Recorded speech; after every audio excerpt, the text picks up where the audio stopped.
You ask Tiger to solve. This deals with linear equations with one unknown.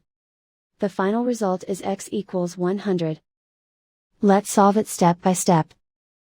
Group all constants on the right side of the equation. Add 20 to both sides.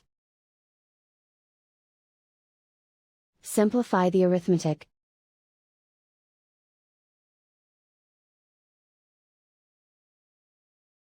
Isolate the x. Divide both sides by 2. Simplify the fraction. Find the greatest common factor of the numerator and denominator. Factor out and cancel the greatest common factor. And so the final result is x equals 100.